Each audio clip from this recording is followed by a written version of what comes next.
오늘 함께 보실 하나님의 말씀은 창세기 43장 14절 말씀입니다. 이 전능하신 하나님께서 그 사람 앞에서 너희에게 은혜를 베푸사 그 사람으로 너희 다른 형제와 베냐민을 돌려보내게 하시기를 원하노라. 내가 자식을 잃게 되면 이르리로다. 아멘.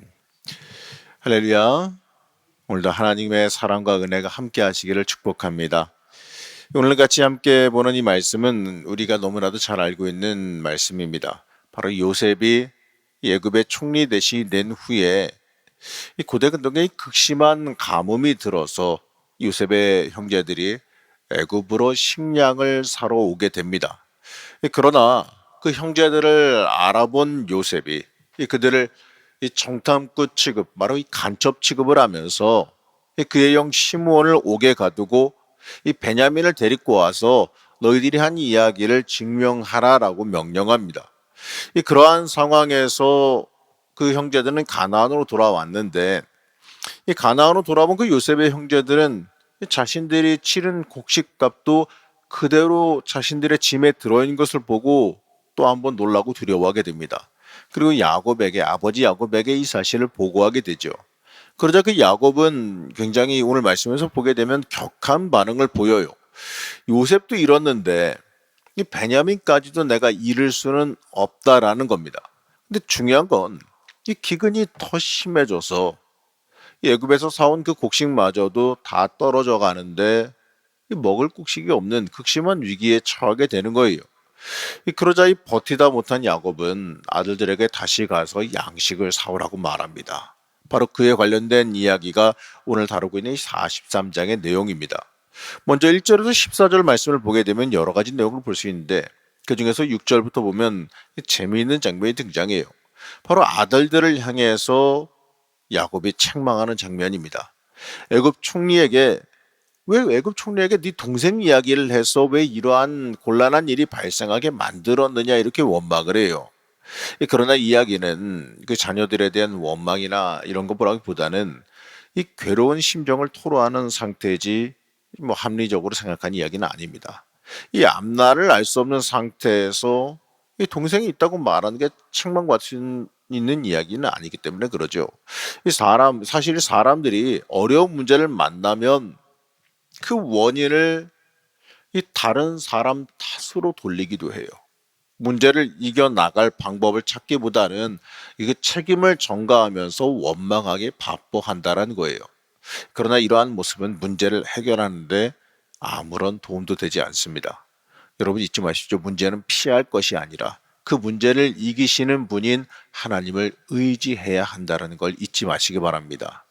이 하나님의 은혜를 힘입어야지만 우리는 우리에게 임한 어려움을 이겨낼 수 있게 됩니다. 우리의 삶 속에서도 문제를 만났을 때 그 문제로 인해서 원망하고 불평하거나 문제로 인하여 낭망할 것이 아니라 그 문제의 참된 해결자 되시는 하나님을 더 깊게 바라볼 수 있어야 됩니다. 그래야 이 모든 문제에서 우리가 벗어날 수 있기 때문에 그렇습니다. 이제 이러한 상황 속에서 기근이 더 심해지자 야곱은 어쩔 수 없이 다시 가서 식량을 사오라고 말해요.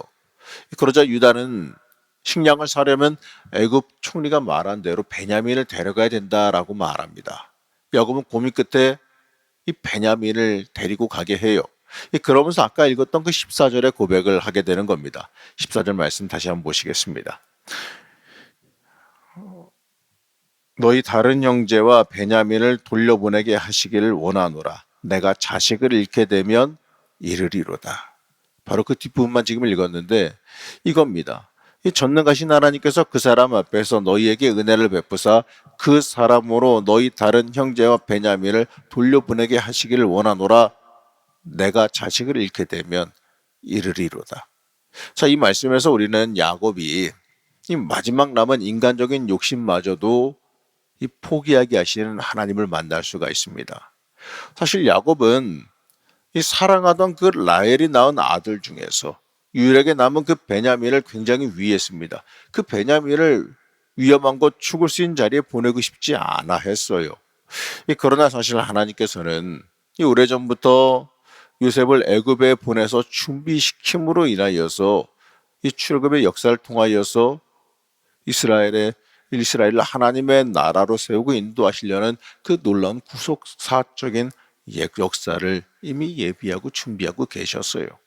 물론 야곱이나 뭐 다른 형제들이나 이 사실을 알 수는 없었지요.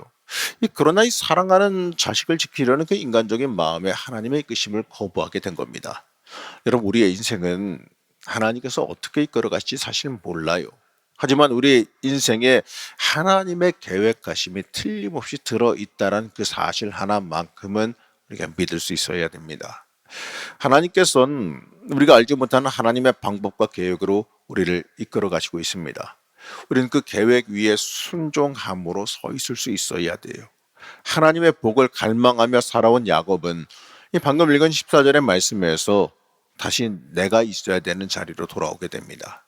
여기서 내가 자식을 잃게 되면 이르리로다, 이런 말이 단순히 베냐민에게만 한정되어 말하는 것도 아니에요. 이 말은 베냐민뿐만 아니라 애굽으로 향하는 모든 자식을 잃게 되더라도 잃어버리겠다는 말이에요. 물론 힘든 결단입니다. 하지만 이 결단이 하나님 앞에다 내려놓는 이 결단이 결국 온 가족을 그 기근으로부터 구하게 되고, 이 죽은 것으로 알았던 요셉, 이 죽은 것으로 알았던 살아가는 요셉도 다시 찾고 만나게 되는 놀라운 역사가 이들 삶 가운데 일어나게 됩니다.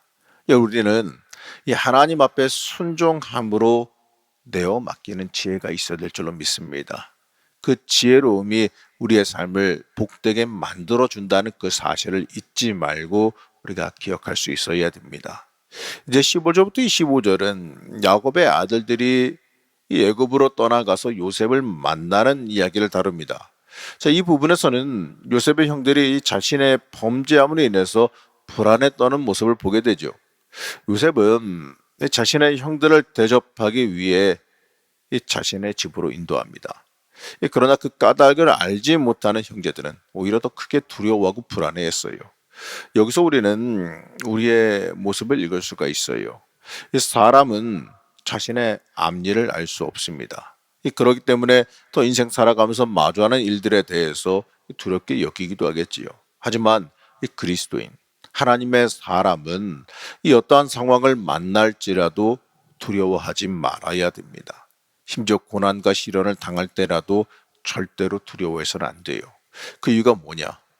하나님은 나를 결국 선한 길로 인도하신다라고 하는 이 단순한 진리 때문에 그렇습니다. 하나님께서는 나를 고통 위에 올려놓기만을 원하시는 게 아니에요.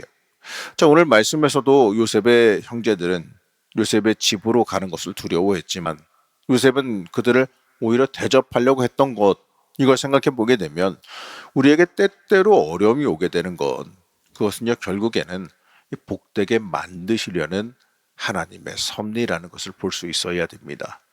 그렇기 때문에 하나님을 믿는 사람들은 당장 일어난 일을 잘 알지 못할지라도 이 선한 길로 인도하시는 하나님의 손길을 바라보면서 어떠한 상황 속에서도 하나님 믿고 의지하는 믿음을 가질 수 있어야 됩니다.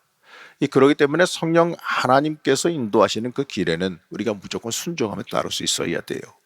이 하나님 앞에서 내 뜻과 내 의견을 고집할 것이 아니라 이 하나님의 말씀 앞에서 무조건적인 순종을 우리가 할 수 있어야 돼요.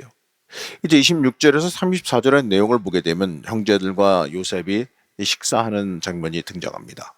이 장면에서 26절을 보면 요셉의 꿈이 이루어지는 걸 보게 돼요. 형들이 요셉에게 절하는 모습을 보면서 이 수십 년 전에 요셉이 꿈꾸었던 내용이 이루어지는 걸 보게 됩니다. 당시 요셉이 꿈꾼 것으로 인해서 그 꿈에 대한 적대감을 가지고 요셉을 노예로 팔아버렸습니다. 그 형들이요. 근데 오히려 그것들이요, 그 꿈을 이루게 되는 일이 되어진 거예요. 여기서 우리는 사람이 아무리 계획하고 이루려고 할지라도 하나님의 뜻이 아니면 이루어질 수 없다라는 사실을 다시 한번 보게 됩니다. 그리고 하나님께서 이루실 것은 결국에는 이루신다라는 것도 봐요. 그렇기 때문에 우리에게 이 순종의 삶이 얼마나 중요한지 다시 한번 보게 됩니다. 이제 요셉이 자신의 형들을 만나면서 그들의 나이 순서대로 앉게 해서 대접합니다. 여기에 대해서 33절에서는 그 형제들이 그것을 좀 이상하게 의아하게 여겼다라고 말해요. 사실 그러한 반응이 좀 맞는 반응이겠죠. 일반적으로요, 애굽의 총리가 이 가나안 땅에 사는 사람들의 형제의 나이 순서를 알 수 없는 건 당연한 거 아니겠습니까? 이 겉모습만 보고서 그들을 배열해야 되는데, 아니 누구는 동안일 수도 있고 누구는 좀 심한 노안일 수도 있는 거 아니겠어요? 그러나 우리가 여기서 주의 깊게 봐야 되는 건 이 요셉의 형제들은 이 애굽 총리에 대해서는 알지 못하고 있으나 애굽 총리인 요셉은 그 형제들의 모든 걸 이미 다 알고 있다라는 거죠. 자, 여기서 우리는 뭘 봐야 되느냐? 우리는 우리를 인도하시는 하나님을 다 알지 못하지 않습니까? 하지만 하나님은 내 모든 것을 다 알고 계십니다.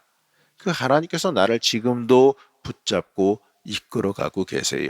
우린 이것을 잊지 말아야 됩니다. 이 43장은요, 여러 가지 이야기로 해석할 수 있습니다.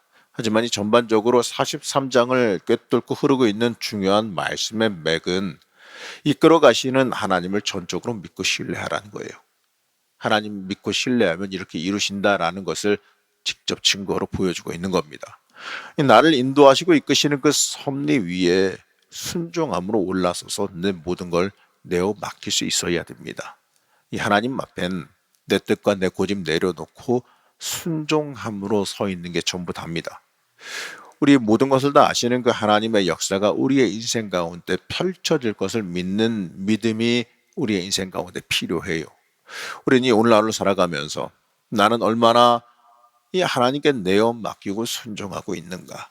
얼마나 내 인생에 있어서 하나님의 계획하심을 믿고 따르고 있는가? 이걸 한번 돌아볼 수 있어야 됩니다. 나를 지금도 사랑하셔서 하나님의 방법으로 인도해 가시는 그 역사하심 앞에 우리는 철저히 순종함으로 설 수 있어야 됩니다. 우리 사랑하는 성도 여러분, 내 삶 속에 나를 사랑하사 이끌어 가시는 하나님의 역사가 있음을 믿고 고백하시기 바랍니다. 그리고 그 역사하심 앞에 철저히 순종함으로 엎드리는 주의 자녀들 되시기 바랍니다. 오늘도 기도하실 때 그 놀라운 역사와 복을 체험하시는 주의 자녀들 되시길 축복합니다. 잠시 기도하겠습니다. 우리 사랑하신 하나님, 우리 인생 하나님께서 이끌어 가심을 믿습니다. 하나님께서 돌보고 계시고 하나님께서 붙잡고 계시고 하나님께서 모든 걸 책임져 주심을 믿습니다. 하나님, 우리가 그 하나님 앞에 온전히 믿음으로 나가설 수 있게 허락하여 주옵시고 또 믿음으로 하나님 앞에 내어 맡기며 하나님의 그 인도하심 앞에 순종할 때에 우리의 삶에 가장 복된 역사가 일어날 줄로 믿사오니 하나님, 오늘도 기도할 때에 그 역사를 이루어 주옵시고 우리의 인생을 이끌어 가시는 놀라운 복과 섭리를 체험하게 허락하여 주시옵소서.